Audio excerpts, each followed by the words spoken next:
Olá, estamos aqui de volta no podcast do meu curso, Meu Direito, Seu Direito, sempre trazendo um tema interessante e importante. E vamos fazer a segunda parte desse tema, falando sobre direito marítimo, com o juiz de direito e professor, Dr. Leonardo Greco. Professor, vamos de volta aqui. Vamos lá. Então, vamos começar, nós estávamos falando sobre o direito marítimo, que ele é dividido em três partes, três ramos do direito. Então, direito marítimo, direito portuário e direito aduaneiro. Então, só para a gente dar um breve conceito desses três ramos do direito. Professora Carmen, eu acho que para contextualizar o aluno, o nosso telespectador, é importante a gente entender o seguinte: o Tribunal de Justiça do Estado de São Paulo criou o Núcleo de Direito Marítimo, Aduaneiro e Portuário aqui no Estado de São Paulo. Então a gente tem geograficamente um núcleo, como se fosse uma vara de direito marítimo, portuário e aduaneiro em Santos, que tem jurisdição em todo o território do Estado de São Paulo. E que analisa questões não só de direito interno, mas também de direito internacional. E isso já encaminha a sua resposta. No sentido de que o núcleo ele é de direito marítimo, portuário e aduaneiro. Marítimo por quê? Porque a gente analisa os contratos internacionais. Porque a pessoa pode perguntar, mas por que que o núcleo tem jurisdição em todo o estado de São Paulo se o Porto de Santos está em Santos, né? O maior porto da América Latina. Mas é só você pensar que às vezes uma pessoa que importa o seu carro, vamos imaginar uma pessoa que importa um carro, essa pessoa pode estar em Ribeirão Preto, essa pessoa pode estar em São José do Rio Preto, São José dos Campos, e o carro vem pelo mar, chega no porto, mas vai para São José dos Campos. Então essa é uma questão marítima, de comércio internacional, né? Agora, a logística portuária, como que os containers são movimentados no porto? Quanto tempo a pessoa que importou a carga tem para devolver o container? Quanto tempo o navio fica atracado? Isso é uma questão portuária, então já não é mais marítima, é uma questão portuária. A gente tem que entender, por exemplo, e saber que no estado de São Paulo a gente não tem só o Porto de Santos, a gente tem o Porto de São Sebastião. Então, veja, no Porto de São Sebastião a gente tem carregamento de cargas vivas. Então, quanto tempo o navio tem que ficar atracado para chegar e embarcar uma carga viva? O boi, normalmente é a proteína, né? O boi, por exemplo.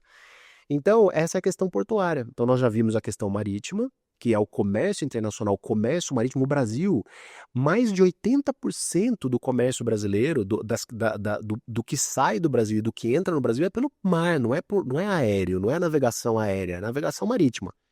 Então a gente tem a questão marítima, a gente tem a questão portuária e a gente tem a questão dos impostos, né? Que é a questão aduaneira. Normalmente os impostos, a questão aduaneira, a fiscalização da cobrança de impostos é feito pela Justiça Federal, porque a maioria dos impostos são impostos de competência federal. Mas a gente também tem a possibilidade de alguns impostos, por exemplo, o ICMS, que pode ser cobrado. O Núcleo de Direito Marítimo e Portuário do Tribunal de Justiça de São Paulo, quando ele foi criado para as questões privadas. Então, para terminar, né, a resposta é o seguinte: hoje, quase 100% dos casos são casos de direito marítimo e portuário. A gente praticamente não tem caso de tributo, de direito aduaneiro, porque as questões de direito público não estão ainda afeitas ao núcleo de direito marítimo e portuário. E é interessante pelo seguinte, porque tem uma série de coisas, você falou da Justiça Federal, né? Vamos lá, tem a Justiça brasileira, a jurisdição brasileira e tem a jurisdição estrangeira, porque vem navios estrangeiros que vocês não têm competência para julgamento. Depois tem a competência da Justiça Estadual e da Justiça Federal. Isso. Então, assim, uma série E também tem a Comarca de Santos e o Foro de Santo Amaro, que parece que também tem várias ações decorrentes daquela de direito marítimo, por conta até das empresas estarem no entorno ali do bairro de Santo Amaro, aqui em São Paulo, né? Então, assim, tem uma série de situações, assim, por exemplo, vamos falar da jurisdição brasileira e estrangeira, né?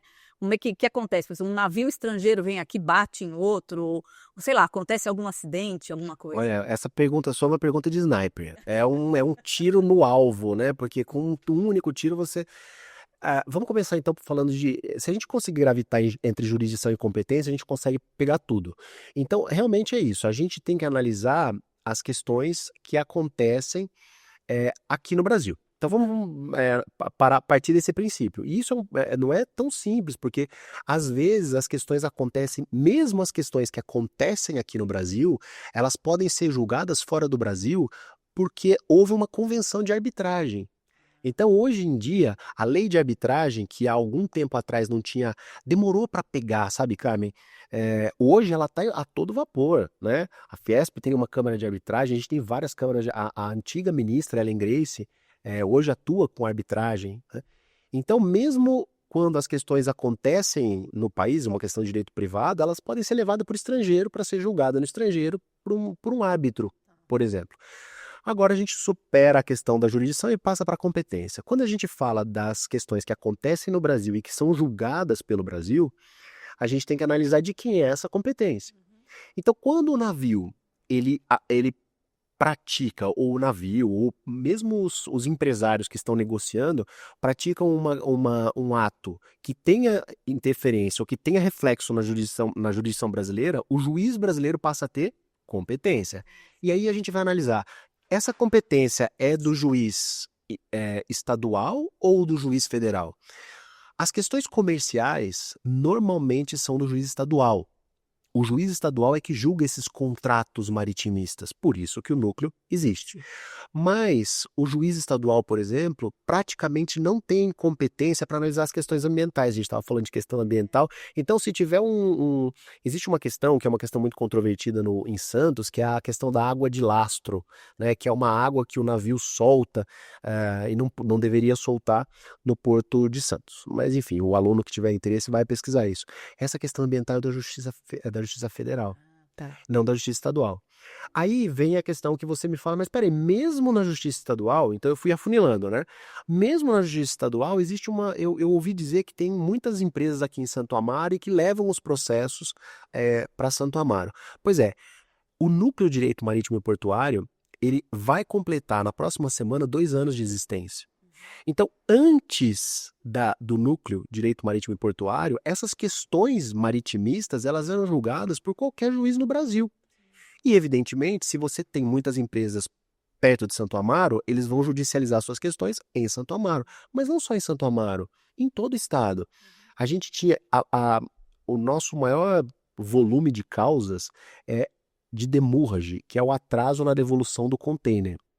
Então, quando você importa, no mesmo exemplo que eu usei, que você importou o seu Porsche lá da Alemanha, quando ele chega, você tem direito ao Porsche, você não tem direito a ficar com o container, não é brinde. Então você tira o Porsche de dentro do container e devolve o container. Então, quando o dono do Porsche era de Santo Amaro, a empresa, ele não devolvia o container, a empresa processava o dono do Porsche no foro de Santo Amaro.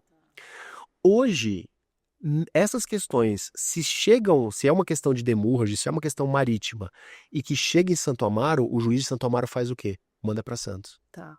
Então, hoje mesmo a competência estadual deixou de estar na mão desses juízes, em regra, porque existem algumas exceções, né? Existem algumas opções que as pessoas podem ter, mas a princípio o juiz de Santo Amaro manda para Santos e a gente analisa em Santos. O juiz de São José dos Campos manda para Santos e a gente analisa em Santos. Entendi. E aí não existe uma vara especializada ainda. Não existe uma vara especializada ainda. A diferença entre o núcleo e vara é basicamente que os juízes do núcleo de direito marítimo e portuário, eles cumulam o núcleo com as suas varas. Se houvesse uma vara, o juiz teria que estar exclusivamente ali. E eu acho que por isso, é uma conjectura que eu estou fazendo, talvez essa vara de direito marítimo nunca exista. Então, só para arriscar talvez o seu ainda, né? Por quê? Porque como o núcleo é um núcleo 4.0, é um núcleo digital, os juízes podem cumular. Entendeu? Então eu acho que... Porque no fundo, se você me perguntar qual que é a diferença do núcleo e da vara, é praticamente nenhuma. Mas tem um número de processos grande, por exemplo, dentro desses casos, Muito bom. marítimo, aduaneiro E portuário. portuário. É muito boa pergunta, porque o Tribunal de Justiça, antes de criar o núcleo, analisou o número de processos em todo o estado, para saber se justificava mesmo a criação de um núcleo. Né? Então, o tribunal analisou o número de processos e falou, não, existe um número suficiente, porque a gente tem que analisar que as questões marítimas, por exemplo, né, voltando na sua pergunta, eu não analiso só o contrato comercial. Se uma moto aquática, que antigamente o povo falava de jet ski, né, se uma moto aquática bate, vamos falar assim, abalroa, né, um navio ou uma escuna, quem julga é o núcleo de direito marítimo.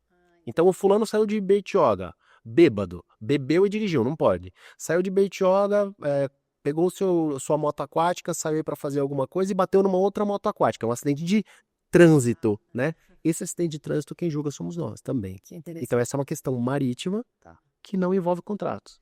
E aí, nós estamos falando de marítimo do mar aqui, né? Mas, por exemplo, esse direito marítimo também vai compreender os rios. É a navegação interna, que é a navegação interna que a gente fala, inclusive é uma pergunta super atual, né? Porque tem acabou de ser aprovado agora, mas a gente tinha a BR do mar, né? Um projeto de lei que criava a BR do mar. Por que BR do mar? Porque a gente tem as suas rodovias não chamam as BRs, né? Então é isso, é BR do mar. Porque que a gente chama de navegação de cabotagem e navegação interna.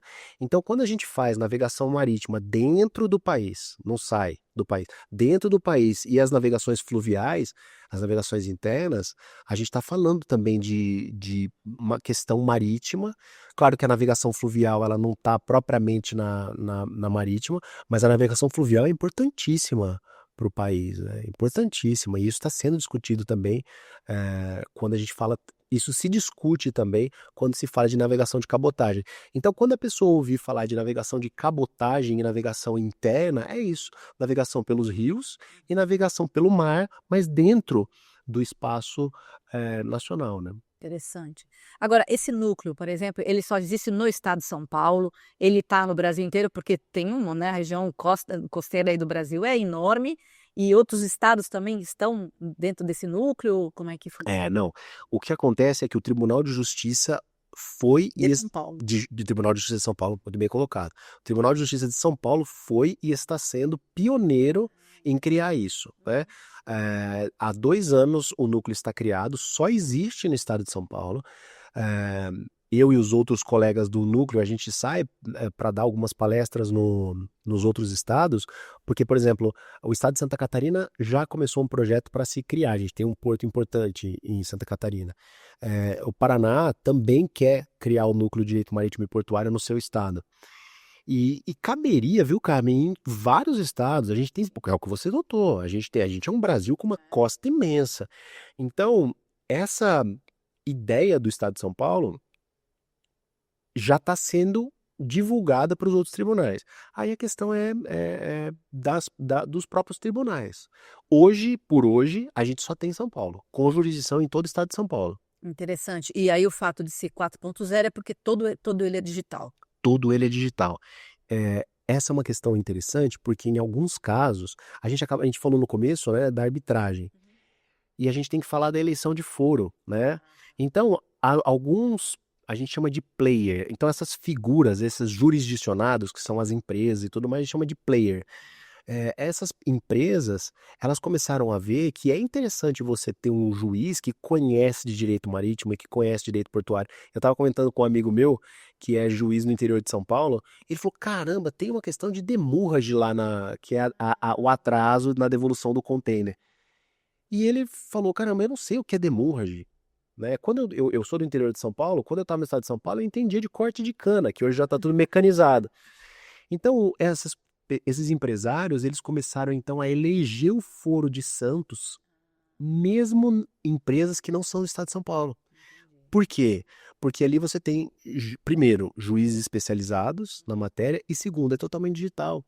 Às vezes eu atendo um advogado, o advogado fala assim, doutor, eu quero fazer um atendimento com o senhor. Como tinha antigamente, o advogado chegava, né, e tem até hoje, o advogado chega e é atendido pelo juiz imediatamente. No núcleo 4.0, ele é atendido digitalmente. Então ele pode estar em Brasília. Sim. Ele pode estar em Itaqui. Tá. Ele pode estar na Bahia, não tem problema. A gente atende advogados do Pernambuco, advogados da Bahia, porque nesses estados tem porto. Sim, sim. E o núcleo 4.0 permite isso, né? Interessante. E aí, hoje então é referência. Eu sei que em Santos tem pós-graduação de Direito Marítimo, né? Eu acho que é só em Santos, acho que em São Paulo não sei, não conheço. Mas tem 2 universidades, eu acho que em Santos que tem, né? Isso, a gente tem duas pós-graduações muito boas em Santos, em Direito Marítimo e Portuário. Existem cursos, né, de pós-graduação muito capacitados que a pessoa pode fazer online também, né, de Direito Marítimo e Portuário. E há 3 semanas atrás nós estivemos, eu digo nós porque são a professora Eliana Ottaviano, por exemplo, é a maior sumidade de direito marítimo que nós temos no Brasil e no mundo. Uma das maiores maritimistas que tem no mundo é brasileira de Santos. E eu estive com ela aqui na USP, porque o professor Wagner, que é o professor de Direito Internacional, porque o Direito Marítimo ele tem uma ligação muito próxima com o Direito Internacional, né? E o professor de Direito Internacional, então, da USP, criou uma matéria de Direito Marítimo. Então, isso é muito interessante, porque você bem notou que nós temos pós-graduações em Santos. Mas não tem na graduação, né? Tem a matéria, né? Se você analisar nas faculdades de Santos, você tem a matéria de Direito Santos. Portuário.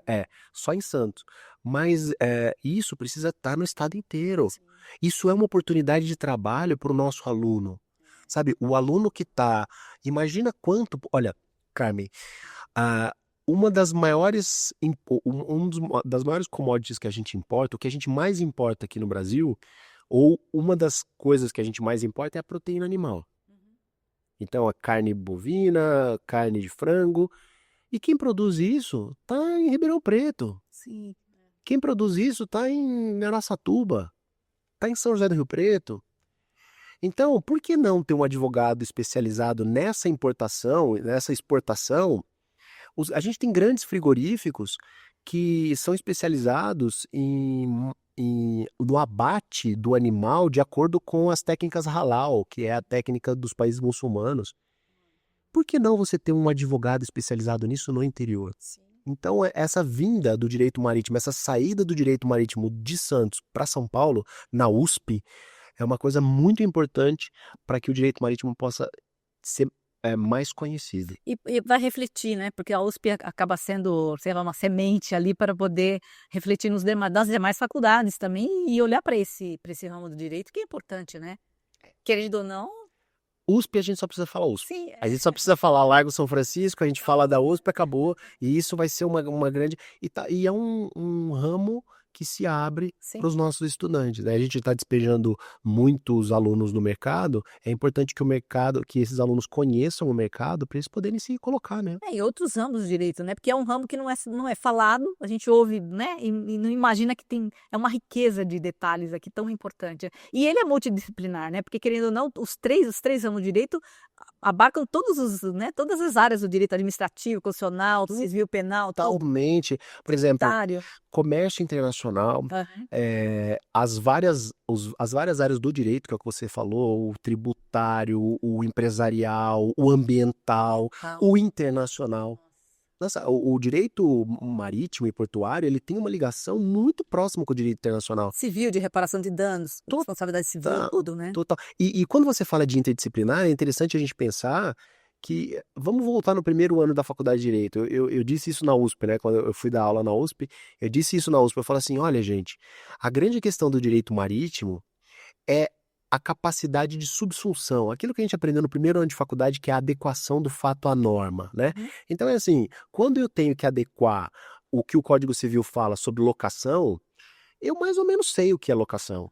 Quando eu tenho que subsumir a norma do artigo 121 do Código Penal ao crime de homicídio, eu mais ou menos sei o que é um matar alguém. Agora, eu sei o que é uma demurrage, eu sei o que é uma detention, eu sei o que é uma logística portuária.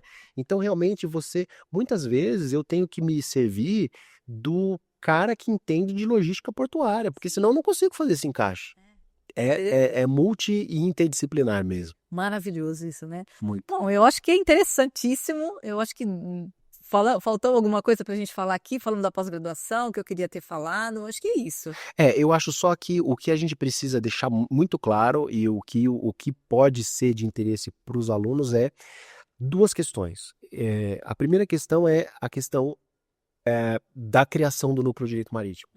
De você entender que você tem no estado de São Paulo um núcleo totalmente diferente no Brasil. Quando os nossos alunos começarem a sair, porque os alunos vêm aqui para São Paulo para estudar, mas às vezes eles são do Paraná, do Rio Grande do Sul, de Santa Catarina. Quando eles voltarem para os seus estados, se é que os estados já não criaram, eles podem levar essa ideia. Esse é o primeiro ponto. E o segundo ponto é entender que o direito está mudando, inclusive na sua prestação, na forma da prestação jurisdicional, que são os núcleos 4.0. Eu acho que as pessoas deveriam ter uma atenção um pouco maior para as resoluções do Conselho Nacional de Justiça, que é a criação desses núcleos digitais. Existe um autor britânico que ele fala uma questão muito interessante, Carmen. Ele fala assim: haverá um tempo, e esse tempo já é, porque o livro dele foi publicado há 10 anos atrás, nós já estamos nesse tempo. Nós estamos num momento em que as pessoas têm mais acesso à internet do que acesso à justiça. Sabe, o CNJ criou não só os núcleos 4.0, mas criou os pontos de inclusão digital. O que é isso? Eu sei que você discute muito aqui a violência doméstica, isso é muito importante. Então, por exemplo, no estado do Maranhão, eles já incluíram um ponto digital lá no Boteco do Juarez, que fica naquela cidade minúscula do Maranhão, que não tem juiz, mas tem internet. Algumas aldeias, alguns povos quilombolas, não tem um juiz ali por perto, mas tem um fulaninho com a internet ali. Então, essa justiça digital, que é a nossa nova realidade, está levando justiça para os rincões, para os lugares mais isolados do Brasil. Isso é um trabalho do Conselho Nacional de Justiça e esse trabalho chegou na matéria portuária aduaneira. Então, o núcleo 4.0, o núcleo 3 pontos, o núcleo 4.0, a justiça digital. O núcleo 4.0 é uma forma de justiça digital e os pontos de inclusão digital estão fazendo que a justiça seja levada de maneira especializada para todos os lugares do mundo, do Brasil, né? Então, assim, se o fulano está num lugar que não tem um juiz que entende totalmente de direito marítimo, digitalmente ele vai ter acesso. Isso é uma questão interessante. Né? E aí, vocês percebem, por exemplo, outros advogados ou juízes dos outros estados vindo ou consultando vocês ou buscando esse conhecimento, né? Ou vindo para São Paulo mesmo? Sim. Existem muitos juízes interessadíssimos no direito. O juiz, quando ele passa no concurso, ele é um clínico geral, né? Mas ele tem as suas preferências. E isso vai se desenvolvendo durante a carreira. Sim. O juiz que gosta de direito penal, ele vai se dedicar ao direito penal. Eu, por exemplo, que gosto muito de direito internacional, vai se dedicar ao direito internacional. Mas os outros juízes, eles querem que isso aconteça nos estados deles. Então, eu recebi uma consulta de um colega de Santa Catarina que falou assim: Leonardo, vamos bater um papo porque eu queria trazer essa ideia para o Tribunal de Justiça de Santa Catarina. Ele é um juiz que gosta de direito marítimo e que quer implementar. Agora, existe o outro lado da moeda. O juiz que não entende direito marítimo e que, porque ele era obrigado, né? Se entra uma questão de container lá em Santa Fé do Sul, na fronteira com o estado do Mato Grosso do Sul, o juiz tem que julgar. Sim. E ele não pode falar, eu não sei o que é demurrage. Hoje, ele já tem esse conforto. Sim. Porque ele fala, eu sou obrigado a julgar. Na verdade, eu não. O Poder Judiciário é obrigado a entregar uma prestação jurisdicional, mas o Poder Judiciário pode entregar uma prestação jurisdicional especializada através do Núcleo de Direito Marítimo. Do mesmo jeito que as varas de direito empresarial entregam uma jurisdição especializada, as varas de violência doméstica. O juiz ou a juíza que está na vara de violência doméstica, ele entende daquilo, ele gosta daquilo, ele vai analisar aquilo. Então, cada vez mais a gente está tentando entregar a justiça especializada e isso dá segurança jurídica. Que é muito bom, né? Importante, né? Porque tem detalhes, tem peculiaridades de cada um dos ramos de direito que não dá para você saber tudo. E não só a peculiaridade do direito, sabe, Carmen? O juiz é gente. Então, sabe, às vezes você pega uma pessoa, um juiz, claro que tecnicamente ele está preparado para tudo. Sim. O fulano que prestou o concurso da magistratura, prestou o concurso da Defensoria Pública ou o concurso do Ministério Público, ele está preparado para tudo. Aliás, voltando de novo no nosso primeiro ano de faculdade, dizem não, é assim, né? Iura novit curia, não é? O juiz conhece o direito. Tudo bem, o juiz conhece o direito, mas e o Leonardo? Sim. Sabe, e a Carmen? Sabe, será que eu estou emocionalmente preparado para lidar com uma questão? E quando eu digo emocionalmente preparado, eu não estou falando só de violência, de crimes graves, nada disso. Quando eu lido no núcleo de direito marítimo, às vezes, com casos de milhões. 2 empresas discutindo milhões. E aí as pessoas falam assim, mas eu não, o juiz não vê valores. Vê, é claro que vê. Eu tenho que ver, eu tenho que ser responsável para analisar quanto que eu estou decidindo ali. E isso gera pressão. Sim. Então tem gente que está mais preparado para lidar com pressão empresarial, tem gente que está mais preparado para lidar com pressão de crime, e aí a gente vai vendo que os juízes vão tendo o seu preparo, o seu estofo também emocional para isso, né? Que é bem legal isso, muito interessante, né. Ah, Léo, olha, maravilhoso, né. Eu acho que nós cumprimos aqui o que a gente se propôs, eu acho que é bem isso, e eu quero te agradecer muito por você ter estado aqui, estar aqui, né, com a gente, vindo de Santos para cá, e respondido todas essas questões aqui, trazer esse conhecimento que eu acho que é importantíssimo e isso abre possibilidade para os alunos, né, tanto do direito penal internacional como também o direito marítimo, que eu acho que é super importante até conhecer mais a respeito desse tema. Carmen, eu que te agradeço, mas do fundo do coração mesmo, sem qualquer bajulação, eu fico muito à vontade aqui estando com você, que além de tudo é uma amiga, e para mostrar, para trazer para a realidade dos nossos estudantes e dos nossos telespectadores o direito penal internacional, o direito marítimo, o direito internacional, para que as pessoas consigam trazer isso um pouco mais para o seu cotidiano e abra um pouco essa possibilidade. O bate-papo é sempre essa filosofia eh, pequena aqui, né? Pequena não no sentido de apequenar, mas no sentido de ser do dia a dia, do cotidiano, é um prazer para mim. Eu que te Maravilhoso. agradeço. Também agradeço, Léo. Então tá bom, pessoal. Então, até a próximo podcast. E gratidão por tudo. Até mais. Tchau.